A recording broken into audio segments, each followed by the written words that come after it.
Hola a todos y todas, buenos días queridos estudiantes. Hoy vamos a trabajar nuestra unidad 2, en la que trabajaremos el sistema nervioso central. ¿Listo? En el módulo de fundamentos de psicología. Quisiera empezar contándoles un poco como una historia que tiene que ver con mi vida personal, pero que creo que va a poder ejemplificar mucho el tema del sistema nervioso central, algunos de los elementos que vimos en nuestra cartilla. Resulta que un día yo me encontraba con una amiga, estábamos tomándonos un cafecito, yo acababa de pasar por una situación, digamos, como dolorosa, por así decirlo, y empecé a llorar, ¿no? Empecé a llorar, empecé a llorar. Y la respiración empezó a hacerse como, ¿cierto? Como esas respiraciones que a veces pues nosotros identificamos cuando alguien está llorando, ¿no? Como que son esos llantos hacia afuera o hacia adentro, ¿cierto? Más para afuera, para adentro, como que la respiración cambia. Ella era una chica que practicaba meditación o creo que era, no, meditación no era, era atención plena, que son estas técnicas de respiración. Ella, digamos que lo primero que me empezó a decir era que observara cómo estaba respirando, qué era lo que estaba sintiendo. Y fue muy bonito, fue muy revelador darme cuenta cómo la respiración estaba teniendo un efecto en cómo me sentía. Entonces, digamos que no entendía muy bien hasta que ella me hizo como unas preguntas que me parecieron muy interesantes. Entonces me empezó a preguntar cómo me sentía cuando respiraba, cómo estaba respirando, que era en este llanto, ¿no? Sentía que mi corazón estaba muy rápido, sentía que el aire no me entraba, se me sentía como con poca creatividad, poco pensamiento, todo nublado. Y en la medida en que fui como respirando lentamente, con calma, teniendo como una atención frente a los estímulos, digamos, del momento presente, como que poco a poco fueron develándose algunos pensamientos que estaban ahí y que era lo que realmente me estaban haciendo sentir así de triste. Además pude como conectar o identificar algunas de las ideas que podía generar en esa semana para poder estar mejor.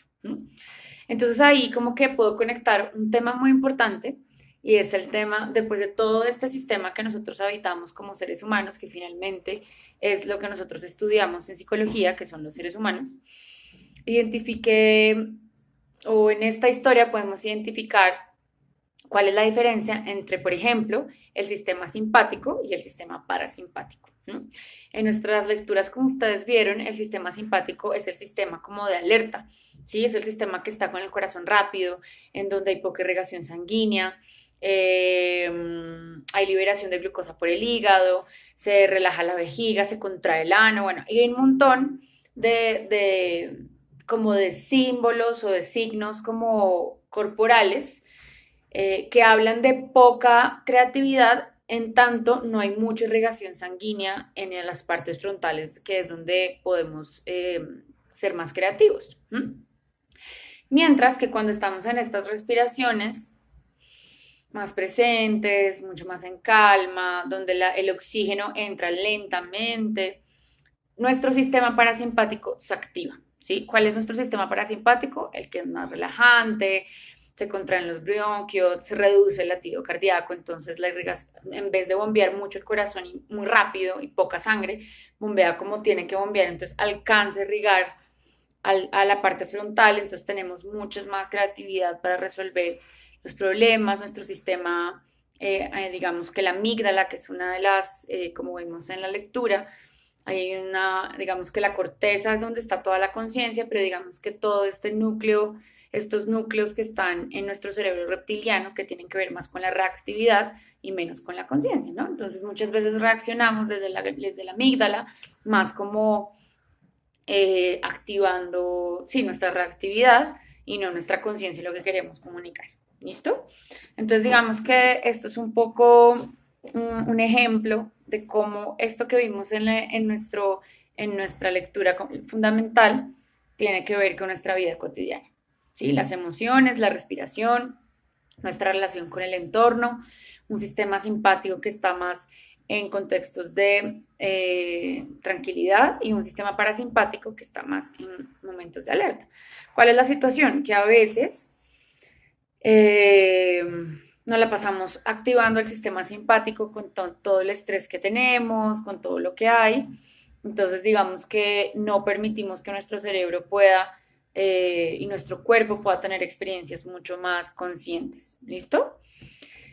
También en esta unidad, digamos que una cosa importante que nos propone nuestra lectura fundamental tiene que ver con el hemisferio izquierdo y el hemisferio derecho, ¿sí? Como estos dos hemisferios son un sistema complejo, un sistema de redes, ¿sí? Imagínenselo así, pero que a causa, digamos, de muchas investigaciones que se han hecho, se han podido identificar que cada uno de los hemisferios pues tiene unas funciones, ¿sí? El hemisferio izquierdo pues es el razonamiento, el lenguaje hablado, el lenguaje escrito, la habilidad científica, el control de la mano derecha porque sabemos que es cruzado, ¿cierto? El cuerpo calloso, que es lo que hace que se comuniquen ambos hemisferios y podamos tener un sistema integrado y no separado. Y el hemisferio derecho, que tiene que ver con la intuición, la imaginación, el sentido artístico, el sentido musical, la percepción tridimensional y el control de la mano izquierda. Entonces, digamos que estos dos hemisferios y esta estructura cerebral, más todo el sistema nervioso que está en la médula espinal, ¿cierto? Y en el tallo cerebral, es un sistema que tiene funciones muy importantes en nuestro cerebro para que nos podamos mover, para que podamos hablar, para que podamos generar ideas, eh, que podemos, digamos, de alguna manera mmm, activar algunas de nuestras zonas cerebrales para cierta tarea y cierta tarea necesita de otras zonas cerebrales, ¿cierto? Digamos que eso lo veremos en la siguiente unidad, pero que tiene que ver con los procesos cognitivos, con la atención, la memoria, el lenguaje, la motivación, las emociones, la sensopercepción, ¿no? Que tiene que ver con la piel, con los ojos, con cómo leemos, lo que oímos. Todo está conectado, todo es una experiencia viva que nos permite entender lo humano más allá, digamos, de lo observable, de lo que uno ve, ¿no? El lenguaje, lo que uno observa, lo que uno comunica, sino que nuestro criterio como profesionales ahí tiene que ver con identificar que lo que yo veo en el otro es le están pasando mil cosas ahí en ese cuerpo, ¿cierto?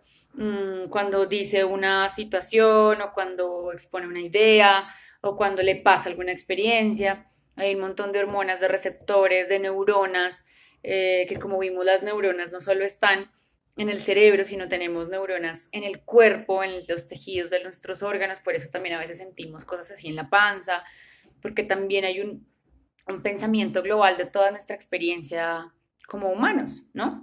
Entonces, digamos que esto es un poco lo que propone esta